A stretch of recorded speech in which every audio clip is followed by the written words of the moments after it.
అప్లైనర్ అంటే మిమ్మల్ని జాయిన్ చేసిన అప్లైనర్ కాదు, యాక్టివ్గా గ్రో అవుతున్న అప్లైనరు, ఎథికల్గా పనిచేస్తున్న అప్లైనరు. వాళ్ళ అప్లైనర్ గౌరవిస్తున్నా లేదో చూడండి. కొంతమంది ఉంటారు పొద్దున్న లేస్తే వాళ్ళ అప్లైనర్ను కనపడ్డప్పుడు మాత్రం గురువు గారిని ఒంగొంగి దండాలు పెడతారు, పక్కకు పోతే మాత్రం మా అప్లైనరా వేస్ట్ క్యాండిడేట్ సార్, పని చేయడం చేయడు. ఒకరిని వేస్ట్ అంటున్నావు అంటే నువ్వు 1000% నువ్వు వేస్ట్, ముందు గుర్తుపెట్టుకో. వేస్ట్ అంటానికి ఎవరికి రైట్ లేదు, ఎవరు అంటానికి. నీకు దమ్ముంటే నువ్వు ఎరగది. నీ అప్లైనర్ ఒకవేళ వేస్ట్, పని చేయట్లేదు, ఇన్కమ్ లేదు, నువ్వు జించాడా? గౌతమ్ బాలి నీకు పెట్టిండు కదా. ఎస్ఆర్లో ఈ అప్లైనరు, డౌన్లైనరు, ఈ కథలు ఇవి అవి చెప్పుకుంటే జీవితం ఏమైనా ముందుకు పోద్దా సార్? జీవితం ముందుకు పోవటానికి ఏం ఆలోచించాలో అది ఆలోచించాలా. ప్రాబ్లమ్స్ ఉన్నాయా లేవా? అందరికీ ఉన్నాయి ప్రాబ్లమ్స్. చాలామంది సార్ డిఎల్సిపి కంప్లైంట్ పెట్టుకొని నేను వర్క్ చేయలేను సార్ అంటాడు. ఎవడి క్లాసు నువ్వు డిఎల్సిపి కంప్లైంట్ పెట్టుకొని వర్క్ చేయకపోతే? ఉన్నాయి సార్ ప్రాబ్లమ్స్, క్లియర్గా అవుతాయి మెల్లమెల్లగా. నువ్వు బావి దోమన్నప్పుడు దోవి నీళ్ళు రావడానికి ఇదేమన్నా మనం దేవతలు తిరుగుతున్న యుగంలో లేవు మనం. కొన్ని ఉంటాయి ప్రాబ్లమ్స్ ఉంటాయి, పాజిటివ్గా అర్థం చేసుకొని ముందుకెళ్ళాలి. మేము చేరినప్పుడు ఎక్కడో 100 కిలోమీటర్ దూరం వెళ్ళి డిఎల్సిపిలో ప్రోడక్ట్ తెచ్చుకునేటోళ్ళం. మేము చేరినప్పుడు 300 కూడా ప్రోడక్ట్స్ లేవు, ఇప్పుడు 450 ప్రోడక్ట్లు వచ్చినాయి. అగ్రి గ్రాన్యువల్స్తో మన సైడ్ పాయింట్లన్నీ చేసుకోవచ్చు. ఇప్పుడు మేము చేరినప్పుడు లేవు అవి. చేసేవాడు చేస్తున్నాడు పరిస్థితులు ఎలా ఉన్నా కూడా, అవునా కాదా? ఈ డిఎల్సిపిలు ఇవి అవి సాకులు చెప్పేవాడు సాకులు చెప్పి కూర్చుంటానే ఉన్నాడు.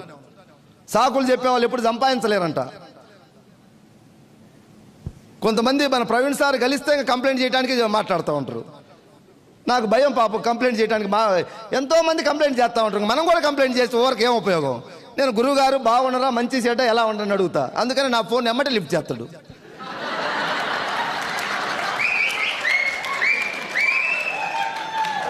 రియల్ సార్ ఇది. నా టీం వాడు కూడా నాకు కొంతమంది చేస్తారు ఫోన్లు, చూస్తా ఈడు కంప్లైంట్ బాక్సా, ఇది కంప్లైంట్ బాక్స్ అయితే నా మైండ్ ఎందుకు దమా ఖరాబ్ చేసుకొని తీసి పక్కన పెడతా. కంప్లైంట్లు ఉన్నాయి, కేసీఆర్ దగ్గర ఉన్నాయి, చంద్రబాబు దగ్గర ఉన్నాయి, జగన్ దగ్గర ఉన్నాయి, మోడీ దగ్గర కూడా ఉన్నాయి సమస్యలు. వాళ్ళ సమస్యలు చూడట్లే. 2024 ఎలక్షన్లో మళ్ళీ అలా గెలిచి అధికారంలో కూర్చొని వాళ్ళు చూస్తున్నారు. మనమేమో కంప్లైంట్లు పెట్టుకొని మనం ముందుకు పోలేకపోతున్నాం. ఈ కంప్లైంట్లు చెత్తంతా తీసి పడేయండి బూట్ క్యాంప్ ద్వారా.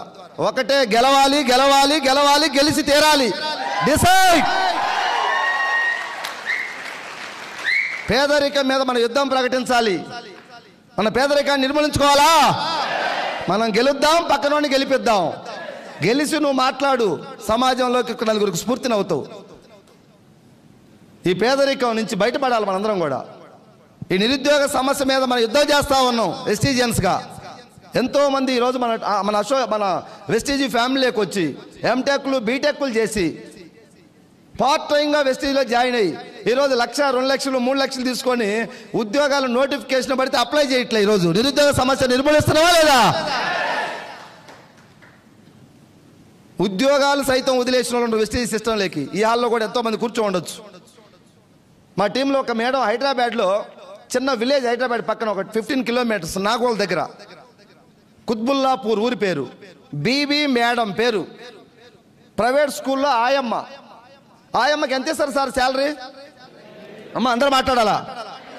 ఎంత ఇస్తారో మాకు తెలియదు అన్నమాట. ఎంతో కానీ చెప్పండి, 5, 6, 7 మీ నోటికి వచ్చిన చెప్పండి. 5-6 వేలు. అయితే 8 ఇయర్స్ పనిచేసిందంట. స్టార్టింగ్లో 3,000, 8 సంవత్సరాలు పనిచేస్తే 500 జీతం పెరుగుతూ 8,000 అయింది 8 సంవత్సరాలకి. కరోనా టైంలో ఆ జాబ్ కూడా స్కూల్లో బంద్ అయిపోయింది, లేదు. ఆ టైంలో ఒక ఆర్టీసీ కండక్టర్ ఆమెను పట్టుకొచ్చిండు బీబీ మేడం మీటింగ్కి. మీటింగ్ ఇన్న తర్వాత ఒక 800 రూపాయలు పెట్టి మనకు ఆయిల్, సబ్బు, సరుపు, పేస్ట్ తీసుకుంది. ఇక్కడ ఎవరు ఇంత కొనమని చెప్పట్లే మన ఎండి గారు, అవునా కదా? ఐడికి ఏమన్నా డబ్బు కట్టమంటున్నాడా? ఇంత ఈ కంపెనీ లాంటి గతంలో ఒకటి వచ్చినాయి మార్కెటింగ్, అవి రైటు లెఫ్ట్ కట్టేది కట్టిపిచ్చేది. ముందు నువ్వు ఇరుక్కోవాలా, నలుగురు ఇరికియాలా.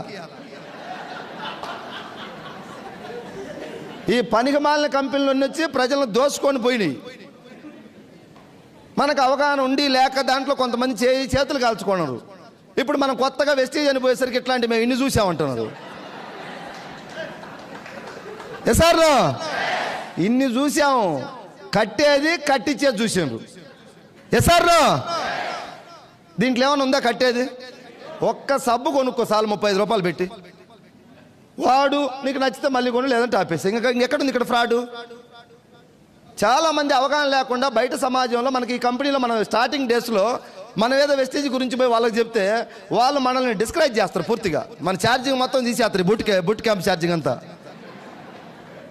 అరే పిచ్చోడా, నీకేం తెలుసు, ఇట్లాంటి నేను ఇన్ని చూశాను, 6 నెలల కన్నా ఎక్కువ కనుకుంటే నా చెవి ఎత్తా, నా కాలు ఎత్తానంటారు కొంతమంది.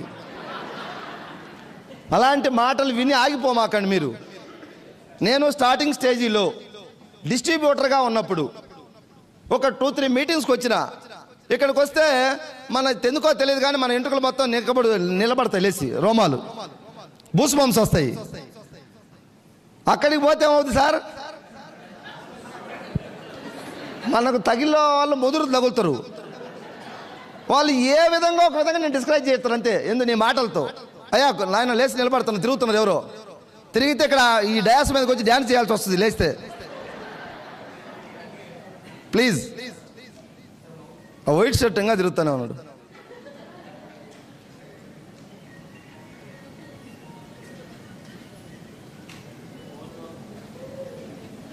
ప్లీజ్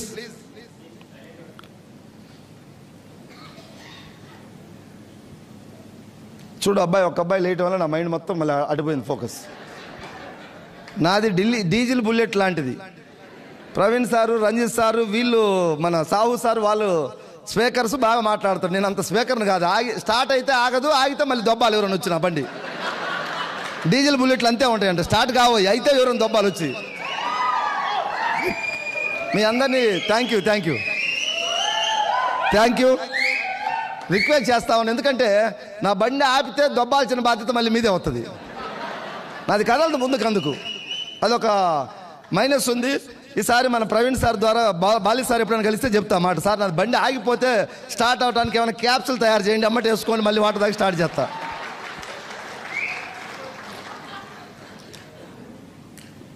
ఎక్కడ దాకా చెప్తున్నా సార్ నేను?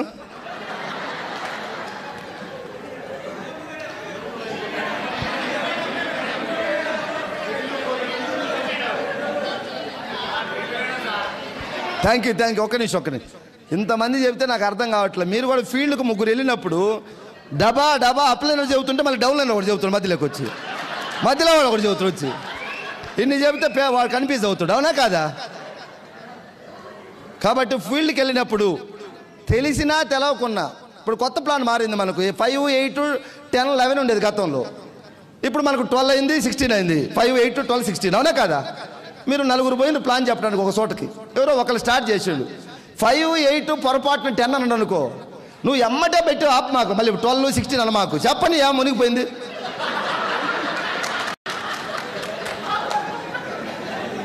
ఎవరైనా పొడుతుంటే నువ్వు ఆపాలా, ఎమ్మటే ప్లాన్ చెబుతున్నాడు ఆయన. ప్లాన్ చెబితే 5, 8, 10, 12, 11 చెప్పిండు. రేపు 16 బాలి సార్ ఇస్తాడా? ఇస్తాడు కదా. ఆవేశం తట్టుకోలేం మనం. దయచేసి అందరూ ఇవన్నీ చిన్న మిస్టేక్స్ చేస్తున్నాయి, మనం అవి మార్చుకుందాం, అవునా కదా?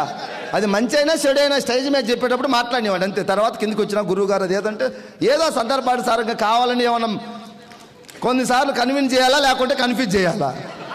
ఏం చేయకుంటే మరి ముందుకు పోదు. ఇది ఏం చేసినా మంచిగా చేస్తున్నాం మనం.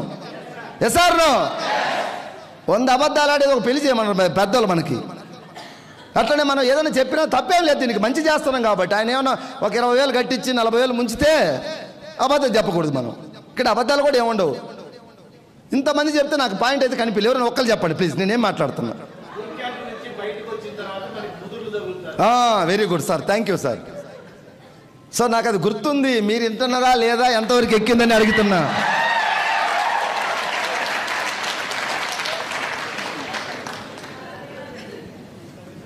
బూట్ క్యాంప్ నుంచి బయటకు వచ్చి నాకు ముదురులు తగులుతారా లేరా? ఆ ముదురులు ఏం మాట్లాడతారంటే ఇది 6 నెలలకు గ్యారెంటీకి పోతుంటారు, గట్టిగా చెప్తారు వాళ్ళు. స్టార్టింగ్లో మనకు అంత ధైర్యం, అంత వాళ్ళతో ఢీకొని అంత ఇది లేదు. ఒకటి మీరేమంటారంటే బూట్ క్యాంప్కి వెళ్ళాము మేము, ఇన్కమ్ తీసుకున్న వాళ్ళు చాలామందిని చూసామంటారు. 10 లక్షలు వస్తున్నాయి ఎంఎస్ఆర్కి అంటారు. మీరు పోయి నిజంగా నువ్వు చూసినవా?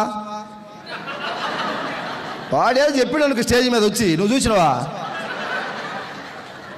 లేదు నువ్వు కొంచెం ధైర్యవంతుడే, లేదు నేను చూశాను నాకు స్టేటస్ చూపించండు, లేకుంటే బ్యాంక్ స్టేట్మెంట్ చూపించండు, గట్టిగా మాట్లాడితే ఏమంటారు తెలుసా? మళ్ళీ ముందు జాయిన్ అవ్వబట్టి వచ్చినాయి నీకు వస్తాయా? వాడి దగ్గర రెడీగా ఉంటాయి క్వశ్చన్లని మిమ్మల్ని సెట్లపాలు చేయటానికి. క్యాంప్కి వెళ్ళి వచ్చింది మనం, మనకు సలహాలు ఇచ్చేవాడు ఏ రేంజ్ అనేది ఆలోచించండి. అవునా కదా? అర్హత ఉందా మనకు సలహాలు ఇచ్చేంత అర్హత వెస్టీజ్ మీద? అదర్ కావచ్చు, ఆయన ప్రొఫెషనల్ కావచ్చు, లేకుంటే ఇంకేమన్నా ఆయన రంగంలో ఆయన గొప్ప కావచ్చు. ఈ రంగంలో మనకు అంతో కొంత నాలెడ్జ్ ఉంది. మీకు ఏదన్నా డౌట్ వస్తే మీ అప్లైనర్ అడగండి. నిజంగా సార్ వాళ్ళకి 10 lakhs వస్తున్నాయా లేవా అడగండి. బ్యాంక్ స్టేట్మెంట్లు ఉన్నాయి పంపిద్దాం, టీడీఎస్ కడుతున్నాం పంపిద్దాం. దయచేసి మీకు కూడా ఇలాంటి వాళ్ళు తగులుతారు. ఎక్కడ తగులుతారు తెలుసా? బయట ఎక్కడో కాదు, మన ఇంట్లోనే తగులుతారు, గుర్తుపెట్టుకోండి.